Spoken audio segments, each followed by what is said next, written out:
if you've ever served in the United States Senate, you'd find out that patience is a virtue. You don't get shit done.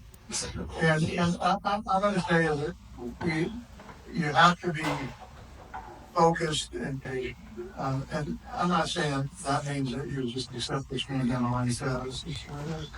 But I think that people's voices are starting to be heard. I don't think you turn it around overnight. Look, I'll be honest with you. I think if Trump was on the ballot in Montana, he's still under 20 points. But as long as some of his policies, the longer they go, people are not start going, yeah, this just isn't right. And so I know it's frustrating, and I know that it doesn't really fit somebody like me who has very, very little patience for a lot of this stuff. But I think we just have to remain diligent. You have to continue to make sure your voice is being heard in whatever avenue that is, whether it's conventional media or whether it's digital media or whether it's hitting the streets with signs and flags and everything else. But I also think what's really, really important is, I don't know if your family's like mine, but not all my family feels the same way about Trump as I do. A lot of them think he's does things in slight threat. And I think informing those folks about what you're seeing and why you're feeling the way you're feeling and getting their response is really important. I think that's the first step to changing the mind. Could I try to just add a couple things? First of all, I want to say thank you to people here who have caught me, playing about your penny around and close together and all that stuff. And appreciate that, but also we're saying do more, do more, do more. We all, this crypto bill that where we got on the floor right now, I mean, I've written an amendment that says Trump and his vice president and members of Congress shouldn't be able to issue cryptocurrency. I mean, how blindingly obvious should that be? You're living in a world where he's accepting airplanes and he's, all that, and we got to push back and push back and push back and do it loudly. And I've been in settings like this where people have said, I'm so radical, I don't think protests matter anymore, which I know is not what you're saying. But I said, really? Is that really what you think? Because I was recently, driving with Susan, my wife, who works the law school. I don't think she's here anymore. And there was a protest. I looked over in the state capitol. There was a protest going on. There were blue and yellow flags there. I, of course, knew exactly what it was. Because people out there supporting the Ukrainian Americans in Colorado and the Ukrainian people, which is they had a very, very naive view of what corruption was. The court imagined a world where John gives me $3,000 and I put that $3,000 in my icebox or in my refrigerator and I go write a bill for John. Like, they called that quid pro quo corruption. And they said there are other ways of regulating that corruption. You shouldn't ban people from contributing. That's the heart of the opinion in many ways. And the failure of that is that the corruption back here actually has nothing to do with quid pro quo corruption. John giving me something and why doing it, because the corruption we're facing is not a corruption of action. It's a corruption of inaction. It's a corruption where the Senate and the House sit there doing nothing, and then if we decide, well, we want to do something on climate, for example, then the billionaires who have been totally unregulated by Citizens United can just rattle the coins in their pockets and say, are you sure that you want to do that on Citizens United? Because if you do, we can fund a primary and like the kind of money that went into John's race. So they don't even actually have to contribute, is the point. And it doesn't have anything to do with action. It has everything to do with inaction. And that's incredibly important because your sense that it's not working is true. It's not working, but it's not visible to the courts or to the American people. So I just wanted to mention that because I think, among other things, we would have been a lot better off if somebody like Sandra Day O'Connor had still been on the court and actually had a shred of understanding about how our political system works, unlike the folks who are on there that reached the decision that they did. And I was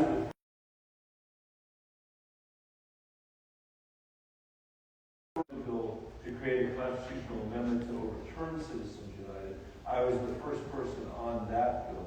I also, in the wake of it, I introduced another bill along the same lines that said that if you have the privilege of being a member of the House and a member of the Senate, you should accept a lifetime ban on ever becoming a lobbyist in Washington.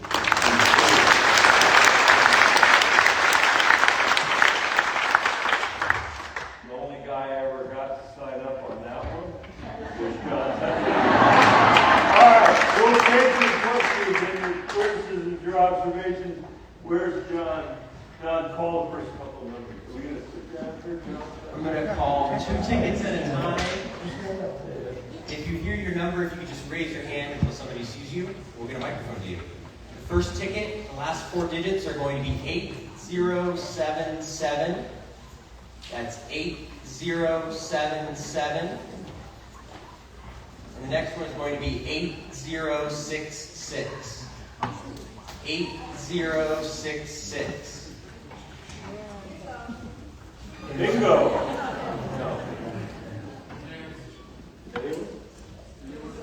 Where are the tickets? Yeah, it's a little too late now, guys. I'm sorry. We'll go with 2 more. We're going to go 8061. 8061. And 7918. 7918.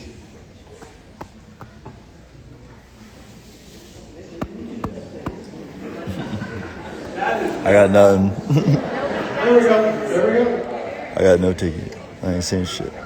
I got no questions. I didn't even know this was happening until I was late for my class in Spanish. Now here I am at a Senate hearing to the state, which is us, the people.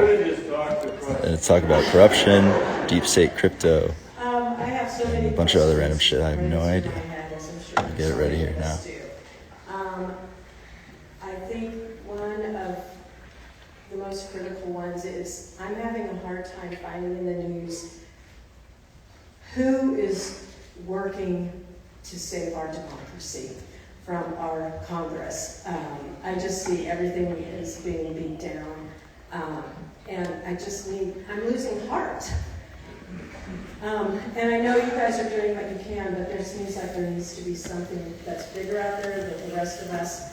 I go to the marches, I make phone calls. Give me something bigger to hold on to and pull us along.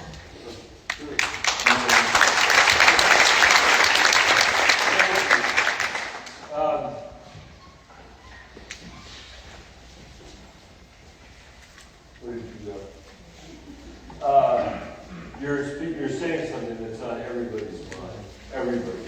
And in all these town halls, this is what we want to talk about. And there is a certain, this is not what you just said, but just a version of it. There's a certain fatalism that can set in, and there's a certain hopelessness.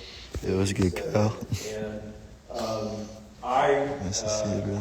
I can't imagine, or I find myself every day shocked that Donald Trump is president of the United States. I find myself every day shocked by the fact that he's actually being worse than I ever would have imagined that he would be. But I think it's really important for us not to be fatalistic, and I think it's critical for us not to lose hope. And more than that, I would say we literally have no right to lose hope or to suggest to our children that there is no hope. That was good. This is a dark period. This is a hard time. We are living through a reactionary period in American history right now. We have lived through reactionary periods, I would say, since the founding of this country. And in that founding, we know that there was a crucible that we've lived with ever since. And on the one hand, the highest ideals that had ever been expressed on the pages of the words in the Constitution and the Declaration of Independence, on the one hand, and the worst impulses of human nature on the other hand. Human slavery, the genocide of Native Americans. And that crucible is with us in one form or another ever since then. This moment is not worse than And when kids come to my office sometimes in DC, and they've been to see a lot of things like the Supreme Court or the Washington Monument, there's a tendency among them to think that, well, this was all just here. And of course, none of it was there. And I asked them, they come to see me, I said, did you know that they tell you that the building I work in was built by a slave human being? And they said, no, we didn't know that. I said, well, that's part of the crucible that we're talking about. And from my perspective, I just think it's critical for us to tell young people about that history. And I'm going to stop here. And even if they think this entire system is totally corrupt, they need to learn the lessons of our past that include things like John Lewis subjecting his skull to the billy clubs on the Edmund Pettus Bridge, not for John Lewis's sake, but for the sake of our democracy. I don't know anybody in this room, and I guarantee you there is nobody here who has a right to think this place is more corrupt than John Lewis did when he was on that bridge, subjecting himself to this billy club. And the work is different that we're being asked to do now, but we have learned that there is nothing self-executing about our democracy. And everything we do to show up to push back, the protests that we have, the letters that we write, the 3 women that came to see me at Denver Health Oh, it's today good, Nestor. I didn't see you in here, bro. Welcome. to talk about how difficult their lives are living in poverty in this country, but the meaning that Medicaid has had to themselves and to their families, their willingness to be there on behalf of 1.3 million Coloradans who couldn't come themselves this morning to tell that story because they thought it might be important to making a difference in the debate. That's what we have to do right now. And these times are not going to be easy, but I have absolutely no doubt,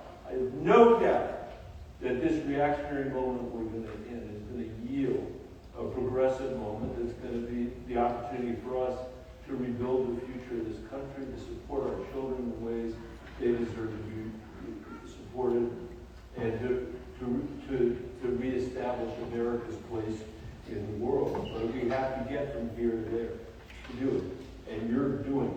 So I just would say keep doing it, and thank you for asking.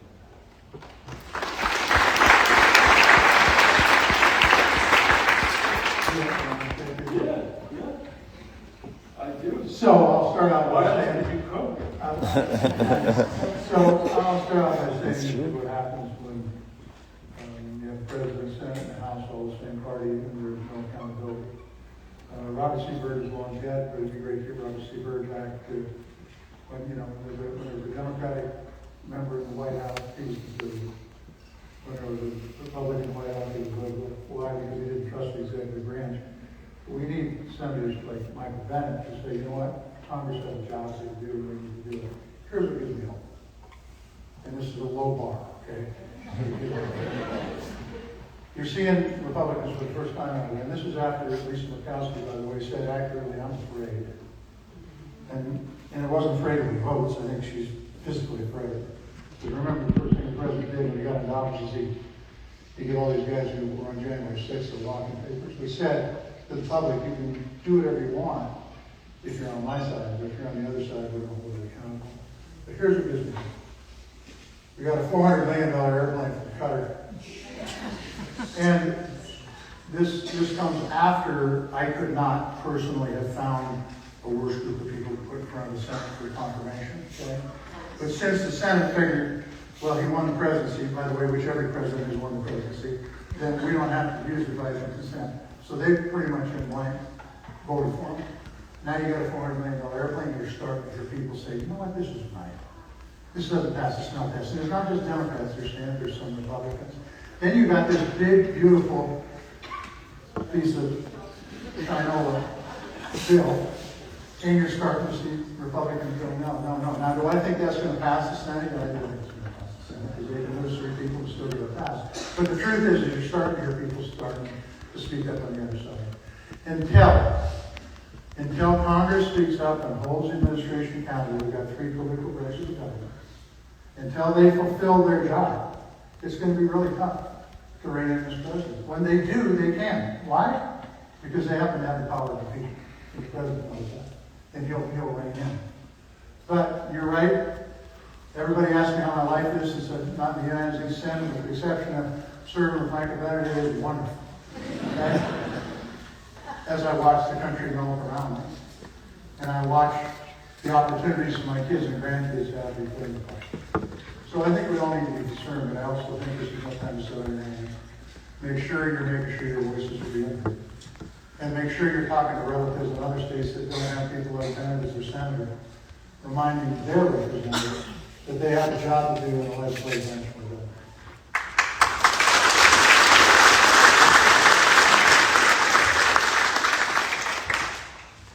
I'll jump in here too, because why not? I also want to say that the pushing back is working, right? That they rely on us feeling fatalistic and like there's nothing we can do, so that they can keep the grift going, so that they can keep lying in their pockets, so they can take their jets, so they can get their no big government contracts, so they can try to pass some $4 trillion tax breaks for the biggest corporations and the wealthiest, while we feel like there's nothing that we can do. But what we're seeing is that it's starting to crack, right? You look at Harvard pushing back. Harvard pushing back inspired 234 other universities to push back, right? It starts something. Elon Musk thought he could go into Wisconsin and buy a state Supreme Court case, right? And what happened? He got his ass kicked. He lost by 11 points. And, sorry, am I not allowed to say ass? And then we are seeing that as we start to push back, that there are actual guardrails that start to begin. The courts are starting to have judgments that are actually putting some things in place. And Elon Musk is suddenly out of the government and maybe now out of politics. I love it.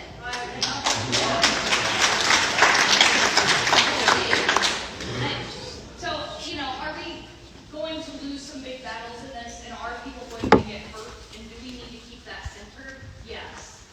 But are we going to let them win without a fight? I'm sorry. Are we going to let them win without a fight? No. We're going to make them scratch for every inch that we give, that they can get. More importantly, we're going to keep fighting. We're going to And creating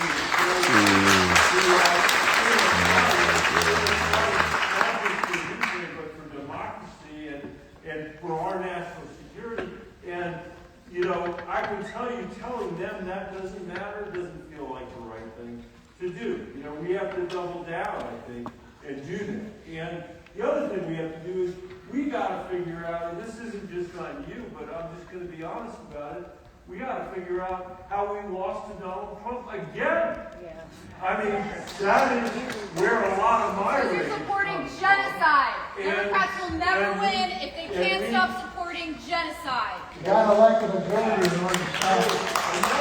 I wanted to come back to John's point earlier. When John and I joined the Senate, we had 2 Democrats from Arkansas. We had 2 Democrats from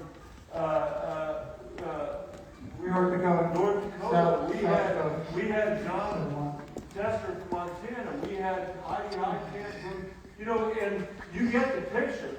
And when you look around and now John Tester's gone, that's the outer edge. And we have to start figuring out how we build a winning coalition in this country to not just defeat Trump, but try to stay through Trumpism. That's what we're going to have to do. And that's another project that we have. And then at the risk of wearing out your welcome and getting hushed off the stage, let me say something else that may be controversial. It might be good if we watched a little less cable. It might be good if we spent a little less time doom scrolling on social media. I can tell you as the former superintendent of Denver Public Schools, which I was before I was in this job, I have no doubt that there is a child in Denver that could use somebody in this room to read to them once a week. I have no doubt that there was a senior citizen in a nursing home, 5 blocks from here, who could use somebody to read to them for an hour a week. And we can't just obsess about the stuff that he is forcing us to obsess and lose the rest of it as well. I think that's important. We've been having conversations about that with our kids who are as freaked out as anybody else, trying to say to them, there's stuff you can do that has nothing to do with it that's of value that we should be doing.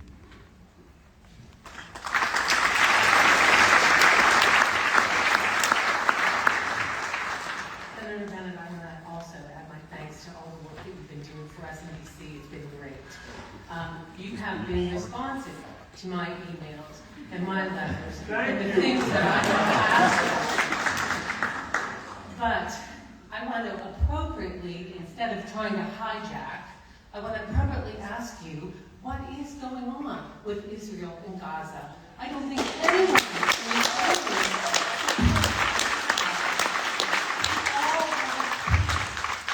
I'd like your perspective to try to understand what is happening. Thank you. Yeah, thank you. You're here.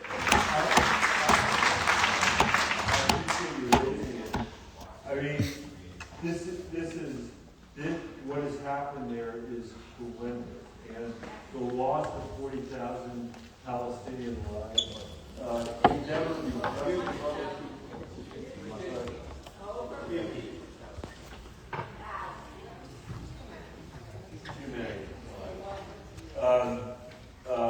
is utterly unjustifiable, and the articles, if you saw the papers today about the way that Israel is not allowing humanitarian aid, even through the program that they're managing themselves, to actually get to the people there. That is catastrophic, and the situation there is catastrophic, and it is a humanitarian disaster from the beginning to the end. And we're supporting it it. is not helped by the fact. It is not helped by the fact that I don't think there's an ounce of Benjamin Netanyahu that has any regard for the human life that's been lost in Gaza. And what we're going to have to do, I think, is we've got to, there has to be a ceasefire in the region. And in the long term, we can't give up on the idea of a two-state solution, because that is the only viable long-term answer. And I know there are people giving up on that here, and there are people giving up on that in the region as well. I don't think there is any other viable option for the children that are living there now. So that is my answer to you. That is the bill on the floor, the Senate. 15 senators signed on to it, and you didn't. There was a bill on the Senate floor. 100,000 from AIPAC in the last 5 years. Who's next? We have our next two questions. Our next question is going to be 8076, 8076, and 8063. 8063. 8076 and 8063. Why do you still sending weapons to Israel? Why are you still funding them? Why didn't you vote for the condemnation of the Senate?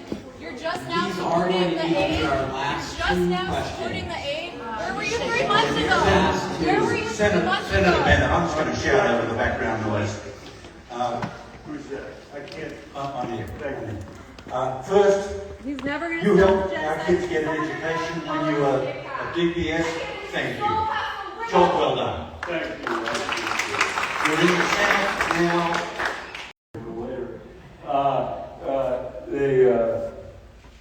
After I was away for half the childhood in Washington, D.C., and they said, well, somebody said, why don't you check? And I said, I'm going to look out check. And I called Caroline Bennet up, and she said, are you under the delusion that Senate, we would have actually wanted you at home working.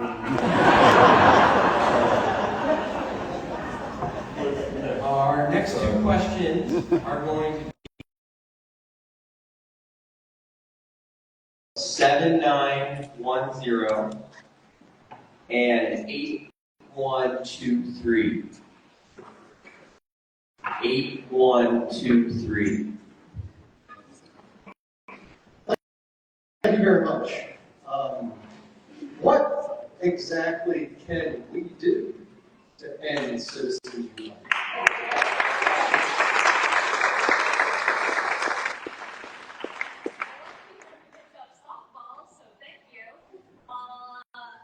Look, there are things that we could do today in Congress. A lot of the bills that you have heard with both Senator Pestritto and Senator Bennet being talked about could be passed tomorrow if Republicans would just quit blocking them, right? Let's talk about them. Disclosure and transparency. I think that every single one of you should know who is funding our elections and who's putting money into our elections. Do you agree?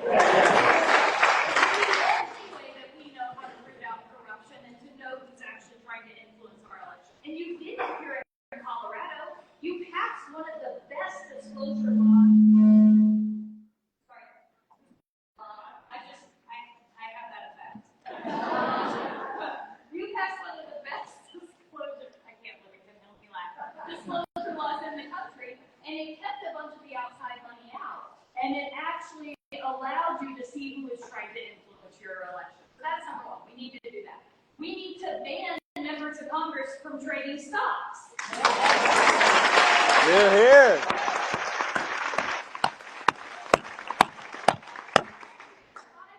Support for that, but yet it's still being blocked. But when you go to Congress, that is a public service, and you shouldn't be lining your pocket on that.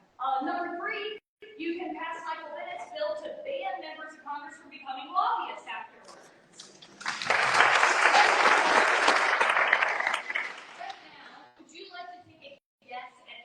Members of Congress become a lobbyist when they're done in Congress. I feel like I'm the youngest person in this goddamn thing. It's about 75%. In 1974, it was 3%. It used to not be that people were just looking for their next job in D.C. It used to be that people went to Congress and were actually serving their community. We can pass that tomorrow and it would make a huge difference. So all of those things, they're not all overturning Citizens United, but they all matter. We could reform the Federal Elections Commission and actually get a watchdog with some teeth and enforce the law. We could do all of those things tomorrow. Now here's the other truth. We need the right people in office so we get the right justices on the Supreme Court. We have a Supreme Court that is corrupt and bought by big money, right? And they have been destroying the foundations of our democracy. So we need to make sure that we have the right people that will put the justices on the court who will actually take another look at decisions like this that are clearly wrong. And then the last way we can overturn it would be a constitutional amendment. That is hard. That is hard. But here's what we know. We know that 80% of Americans want to overturn Citizens United. Democrats, Republicans, Independents, that doesn't matter. Everyone feels like there's too much money in there being drowned out. In Montana, they actually had a ballot initiative to say that we should overturn Citizens United. In Montana, it passed with 75% of the vote. Yeah, exactly. So we're going to keep fighting. We're going to do what we can do today, and we're going to keep fighting for the law.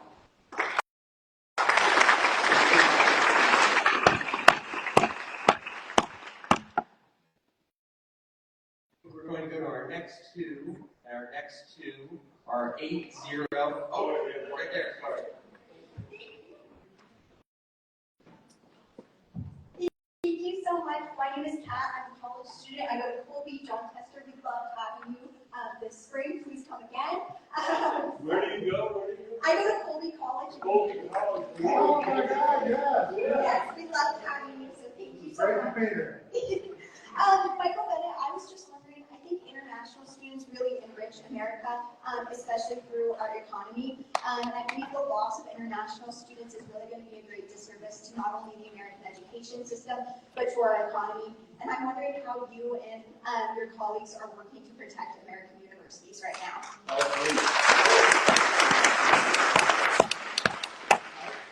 think this is one where you go. By the way, I mean, Maine's a great place, but the weather is a lot better here. Thank you for raising it. I mean, I absolutely agree with you, and I think this is. I won't say naive about how little these people are going to help. With pushing back against the President Trump, the reason that John said earlier. But this is one of those things where I will be very surprised if I don't get back next week. There's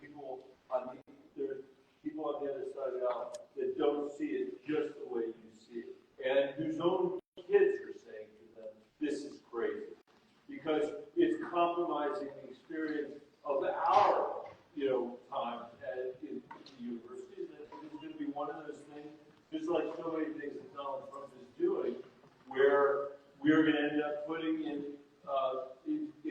laws, which we then have to pass, so we can write these statutes to say you shouldn't be able to make these decisions unilaterally. We're dealing with a world where we've never had to deal with this kind of stuff before, and this is one of the perfect examples of that. In fact, I will go back and try to find a Republican and see if we can't do that. We have done it on tariffs recently and discovered that. Thank you. Job being well done, and we all appreciate it. Even those of us who, around the edges don't necessarily fully agree with you, which is fine. The only thing I want to do is to parrot your partner in crime and encourage you to be, in his words, relentlessly positive about what you do. One of the problems I have as a citizen of this country, a new one, as you can perhaps tell, not all that. What are you talking about? is that this is the country of positivism. We love it, hope, everything. We've lost sight of that. You alluded to it. I just want to encourage you and all your colleagues, no matter what you do next, to be positive about everything. The politics of hatred are killing us. Mm-hmm. So I just wish you well in whatever you do, but please do that. Thank you.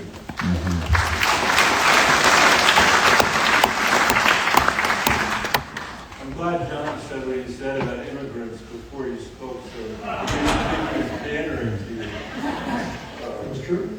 Harry was right, got two more. I think we're gonna reread just because so everyone can hear. So it's 8063 and 8076.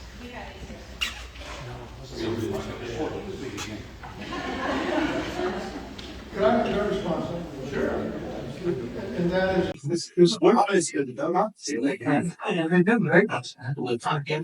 I just want to say, if you want to stop the politics of hate, stop the politics of division, God, we need to campaign on this. I think you guys know about all this. Divide you people so nothing gets done, so that they can influence. I mean, look what Congress is doing. You're right. It's not a good thing. So what happens? The president puts out all these executive orders. And why is it the case? Because of the unlimited amounts of money that's going into these races that impacts the Senate and the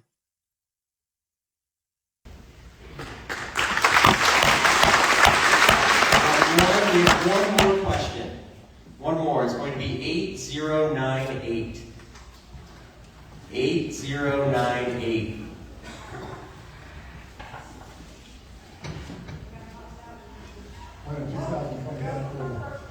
All right. Bingo.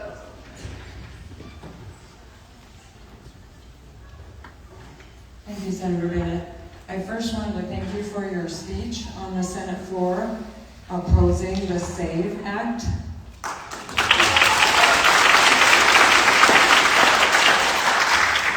And my question is a line item in the budget bill. It is giving the IRS the authority to designate nonprofits as terrorist organizations. And given the history of the Trump administration targeting entities that speak against the administration, do you feel like nonprofits should be concerned about speaking out freely?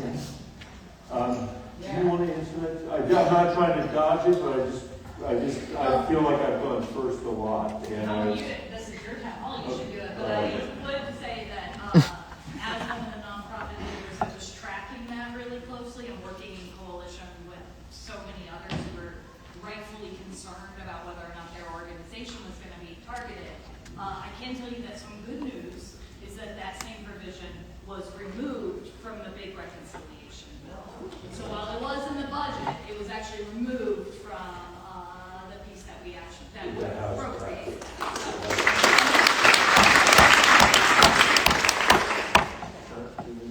No, I think the repeat what you just said, that's because people voices were heard. And I would say the answer to your question from my perspective is no. This is the United States of America. Everybody's voice should be heard, and every nonprofit's voice should be heard. Everybody's voice should be heard. That's the way. If we don't do that, none of that. This is not going to be one thing that solves this. There's not going to be. We've been at it long enough to know that. There's not one silver bullet.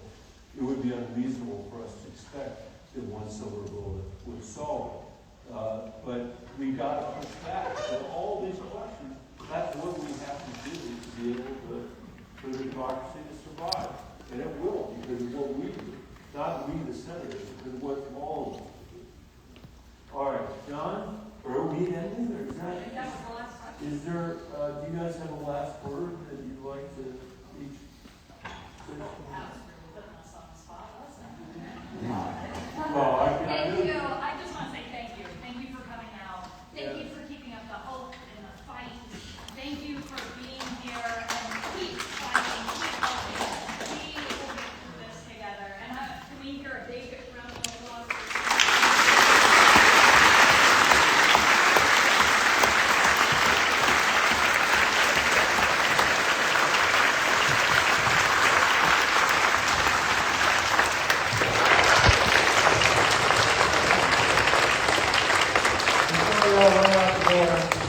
I just want to say it's a windy and everything.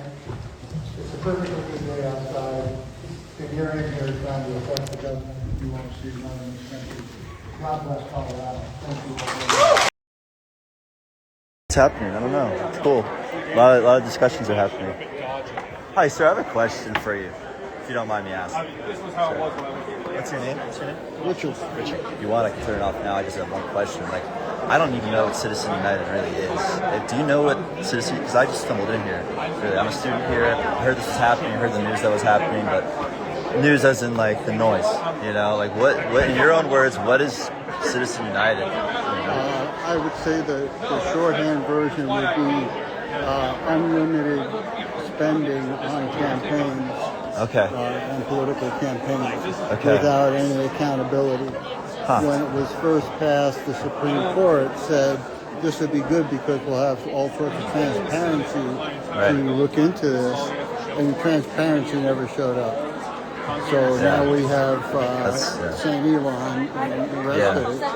Yeah, I hear that they're doing a lot of good work out there to try and salvage what's going on in terms of logistics, communication, supply, also in terms of obviously the economy is very important in world peace and what we want for the world, right? So ultimately, do you think that Citizens United is a positive, sustainable thing for this country, or no?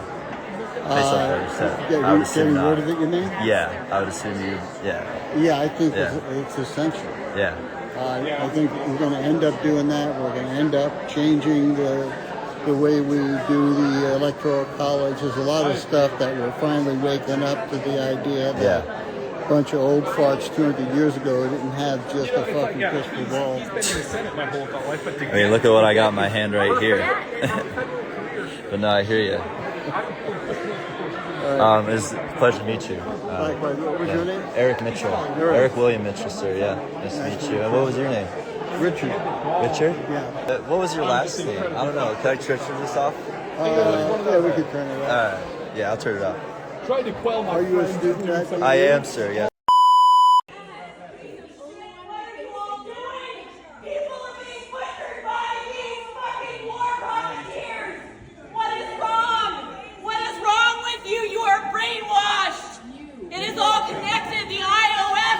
Police train each other! This is disgusting and despicable!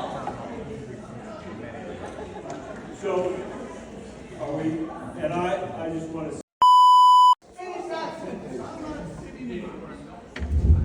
This is the most important thing in the world right now. This is what we need to be talking about. You take money from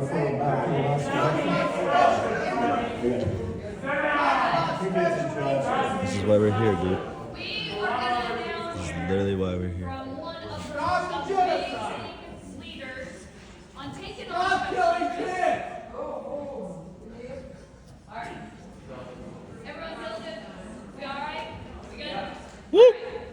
We are now going to hear from one of the greatest U.S. senators who fought every single day to serve the amazing state of Montana and his constituents, and who Free Palestine! Free Palestine! Free Palestine! Free Palestine! Free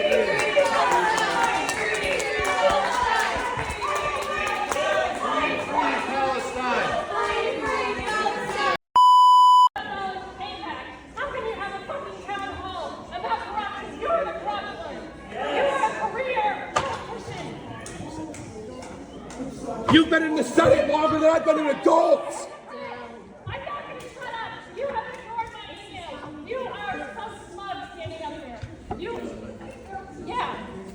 Netanyahu is a war criminal. We need our